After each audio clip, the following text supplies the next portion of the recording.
Eu sou um fracasso, eu sou uma pessoa inútil, não tem nem por que tentar, eu sei que não vai dar certo, eu não tenho forças para mais nada, minha cabeça está aérea, eu não consigo me concentrar, parece que eu tenho uma neblina mental. Se você já teve algum desses pensamentos ou sensações, você pode estar com depressão. E eu tenho duas informações importantíssimas que eu gostaria muito que você guardasse. Primeiro, isso não é sua culpa. E segunda informação, você não está sozinho, você não está sozinha.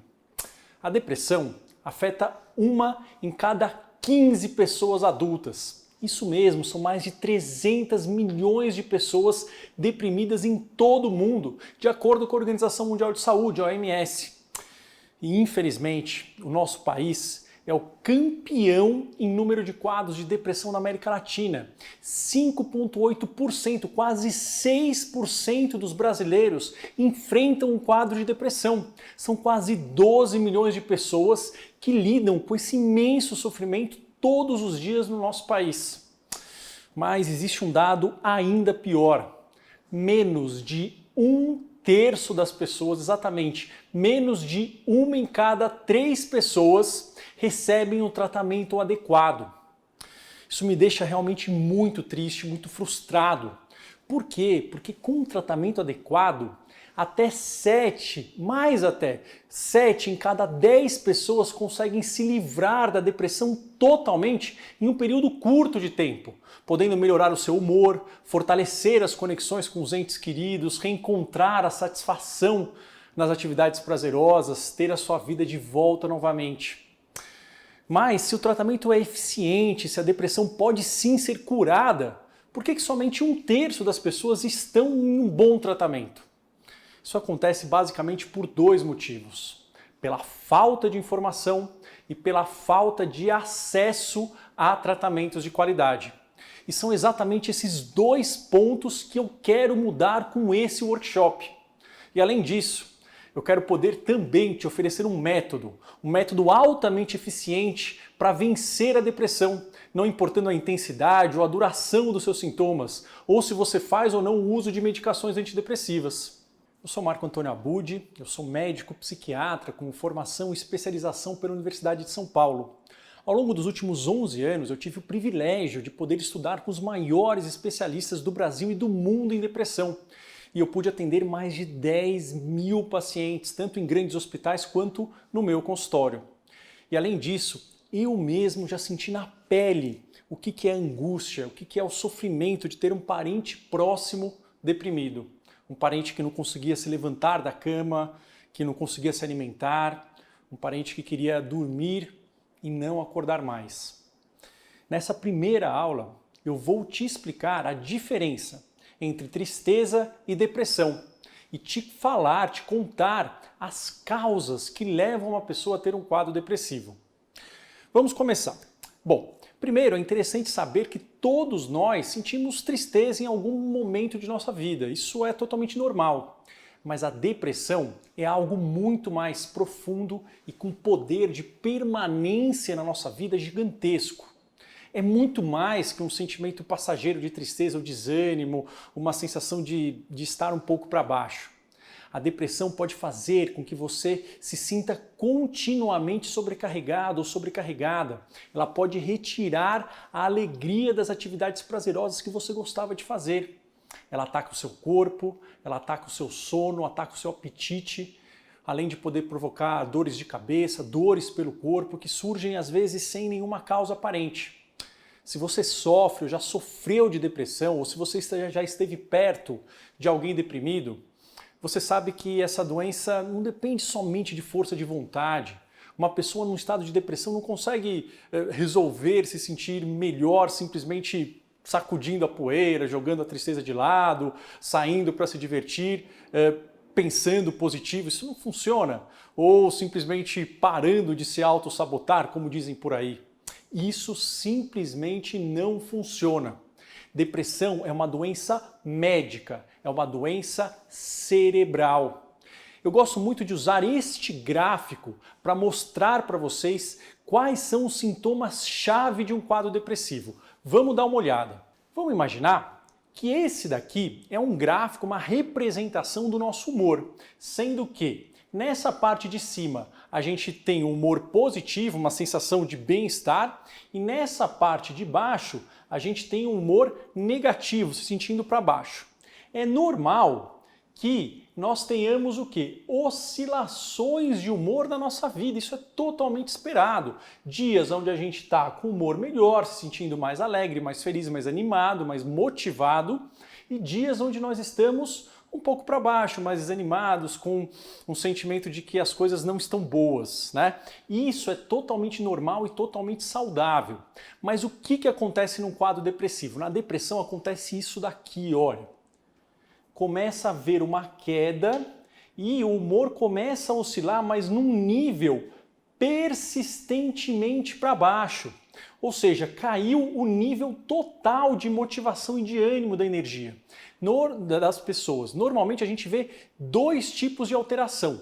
Uma queda da energia importante, então a energia da pessoa ela cai, tanto física quanto mentalmente, isso costuma acontecer, e uma queda da sensação de prazer, do gosto pelas coisas, do colorido que o mundo tem. As coisas começam a ficar sem graça, sem sal, como se o mundo ficasse sendo observado numa lente, através de uma lente preta e branca, né?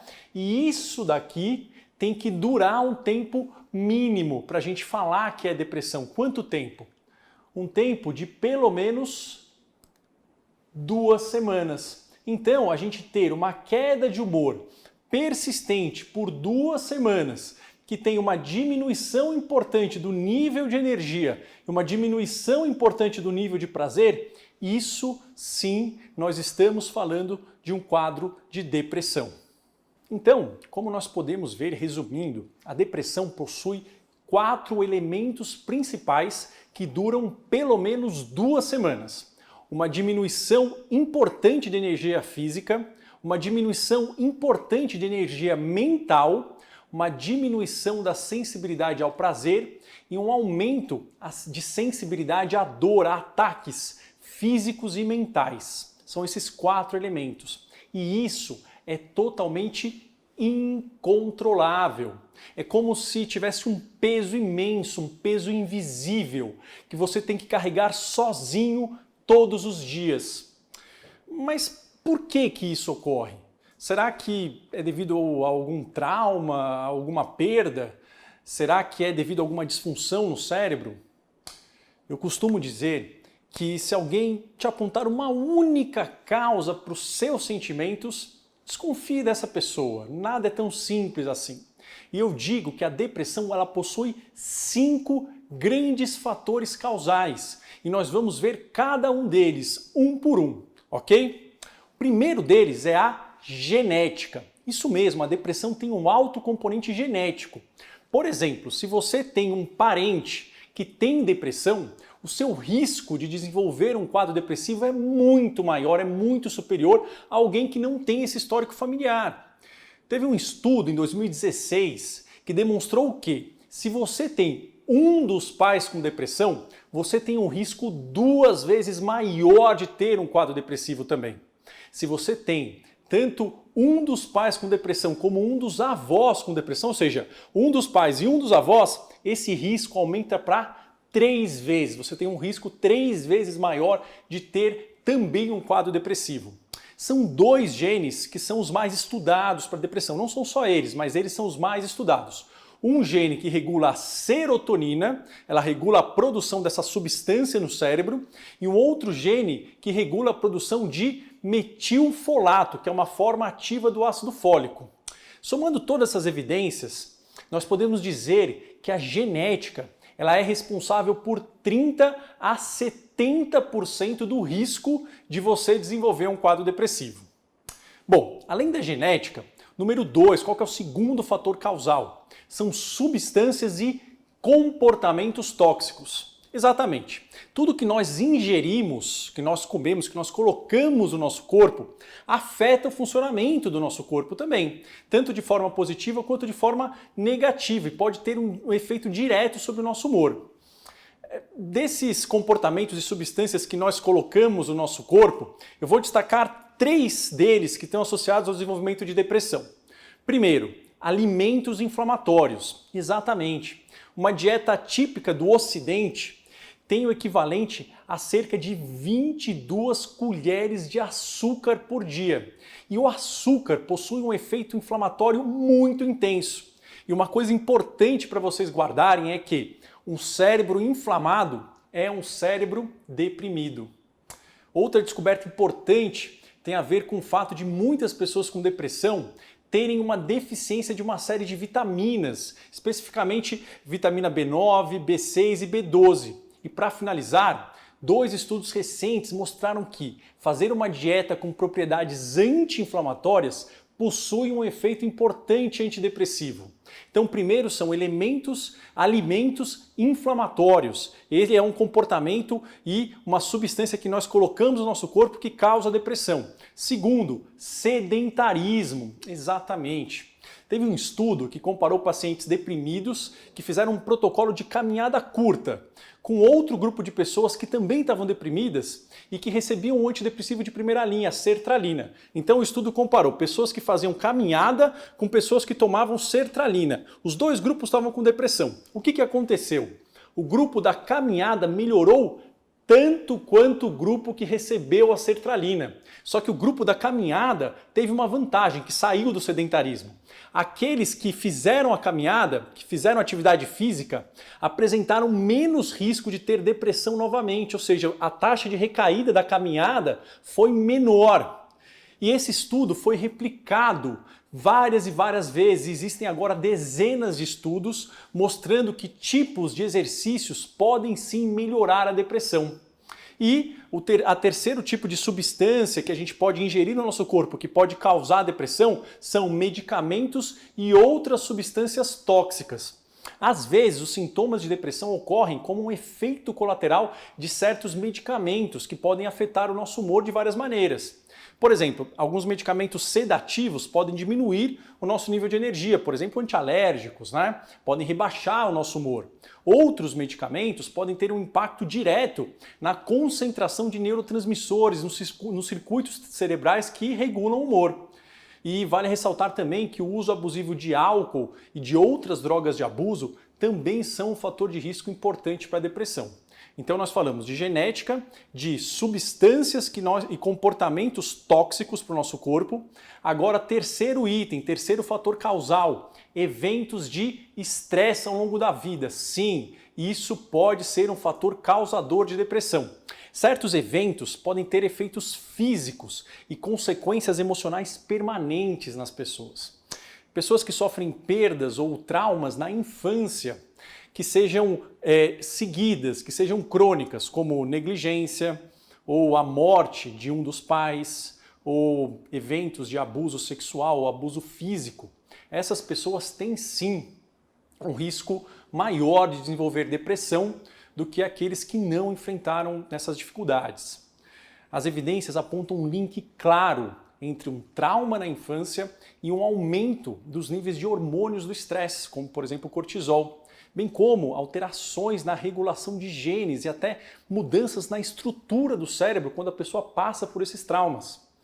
Além disso, quando nós somos submetidos a estresse crônico nas nossas vidas, como pressão constante no trabalho, pressão pelo trânsito, privação de sono, mudanças constantes no ambiente, existem a liberação de várias substâncias inflamatórias no nosso corpo, principalmente o cortisol, como eu falei. E altos níveis de cortisol, frequentemente aumentados por muito tempo, podem contribuir para problemas como pressão alta, diminuição de imunidade, asma e, por fim, depressão. Então, estresse, tanto na infância quanto estresse crônico no dia a dia, é um fator causal para a depressão, sim.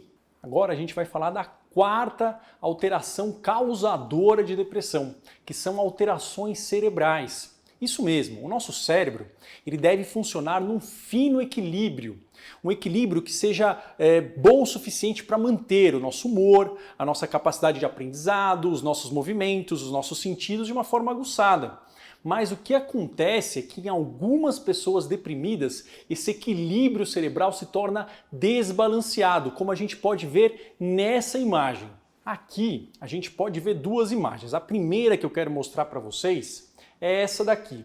Isso é uma imagem de um cérebro normal, é uma imagem de um exame chamado PET scan, que vê o metabolismo em várias áreas do cérebro. Então no cérebro normal a gente vê que várias áreas, aqui é a parte da frente, aqui é a parte de trás do cérebro. A pessoa está deitada e fizeram um corte, né, nessa direção, um corte da pessoa deitada. Aqui é a parte da frente, aqui é a parte de trás. Você vê que todas as áreas cerebrais estão ativadas, algumas mais, outras menos. O que acontece no cérebro depressivo? Existe uma diminuição na ativação de várias áreas. A comunicação entre os neurônios fica diminuída. O neurônio ele metaboliza, tem um metabolismo mais lento. E o corpo, o cérebro, ele entende que nós estamos doentes, que nós precisamos repousar. Então olha só como que é o cérebro deprimido.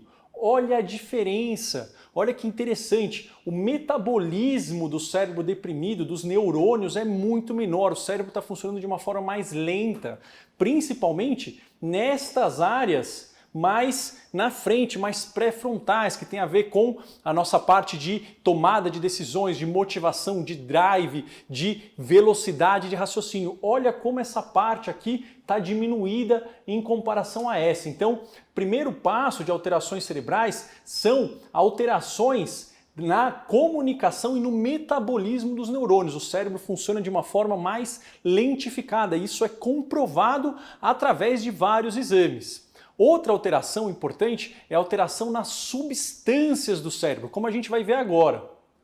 Olha só, essas são as substâncias cerebrais envolvidas na depressão. Uma delas, a primeira que eu vou falar, é a acetilcolina. O que é a acetilcolina? É uma substância responsável pela nossa memória, pelo nosso aprendizado e pela velocidade de raciocínio. Pode haver uma diminuição de acetilcolina em alguns quadros depressivos. A outra substância é a dopamina, também existe uma diminuição. Ela tem a ver com a nossa motivação, com prazer, com o senso de recompensa pelas nossas atividades e com a concentração. Isso também está diminuído. A outra é o GABA, que é o ácido gama-aminobutírico, que tem a ver com um relaxamento, com uma sensação de tranquilidade. Alguns quadros depressivos ele pode estar diminuído, isso levar a sintomas ansiosos. Em alguns outros quadros depressivos pode haver um aumento de GABA e a pessoa se sentir muito letárgica, ok? Quarto, glutamato. Glutamato, ele causa uma excitação nos neurônios. Isso, por um lado, é bom porque leva a uma melhora de velocidade de raciocínio. Por outro lado, se ficar muito alto, é tóxico e leva a uma piora de humor. Então, o glutamato ele pode estar tanto aumentado quanto diminuído. O que a gente quer é equilibrar o glutamato. E a última aqui, nós temos a penúltima, a noradrenalina, que tem a ver com a nossa capacidade de manter a nossa energia, o nosso drive e a sensibilidade à dor física. Noradrenalina normalmente está diminuída. E, por último, a famosa serotonina, que tem a ver com quanto que a gente responde a ataques, a situações aversivas do meio. Quanto menor o nível de serotonina, mais sensível eu estou a coisas ruins, mais eu sofro com frustrações, com perdas, com coisas que dão errado, mais isso dói e angustia a gente. Então, como vocês puderam ver, o cérebro ele está diminuído, tem um funcionamento diminuído e várias substâncias, essas 6 substâncias, estão alteradas no quadro depressivo. E falando agora do quinto e do último fator causal para um quadro depressivo, eu coloco o nosso temperamento, ou seja, a nossa personalidade, as nossas crenças e os nossos padrões de pensamento. O seu temperamento, por exemplo, o quanto que você tem de nível de energia, o quanto você tende a se envolver em atividades, isso é determinado por uma herança genética junto com experiências que você teve durante a sua vida. Algumas pessoas são capazes de fazer melhores escolhas na vida, uma vez que elas conhecem quais são as suas reações habituais aos eventos que ocorrem no seu dia a dia. Além disso, a sua visão de mundo, em particular as suas regras e crenças não reconhecidas sobre como o mundo funciona, também influenciam como você se sente. Você desenvolve essas regras, essas crenças desde a infância. E você aprende a voltar para essas regras e crenças da infância automaticamente quando ocorre uma perda, uma decepção ou uma rejeição. Por exemplo, você pode se ver como alguém indigno de ser amado e evitar se envolver com as pessoas, em vez de se arriscar a ter um relacionamento e poder ser rejeitado. E isso pode ser uma crença, um padrão que tem a ver com o seu temperamento e com regras e experiências que você teve na infância. Ou, por outro lado, você pode ser alguém tão autocrítico, tão autocrítica, que de repente pode não suportar a menor crítica dos outros, o que pode retardar o seu progresso na sua carreira, por exemplo. Ou seja, eu sou tão autocrítico que meu copo já está quase transbordando, se alguém me critica, eu não aguento, eu estouro, eu me isolo e isso faz com que eu não progrida. Resumindo, o seu temperamento, as suas crenças, as suas regras e os seus comportamentos habituais podem sim ser um fator de risco e de proteção para a depressão, dependendo de como é que a gente usa isso. Bom, eu resumi esses 5 fatores para vocês, são 5 fatores que a neurociência atual mais coloca como fatores causadores de um quadro depressivo. Então, isso vocês têm agora o conhecimento no estado da arte do que a gente conhece sobre depressão. Agora, vocês podem estar se perguntando, poxa, doutor Marco, mas se eu tenho algum desses fatores ou mais do que um deles, o que eu faço, né? Eles são imutáveis, ou seja, não tenho o que fazer, eu tenho isso e ponto? Não.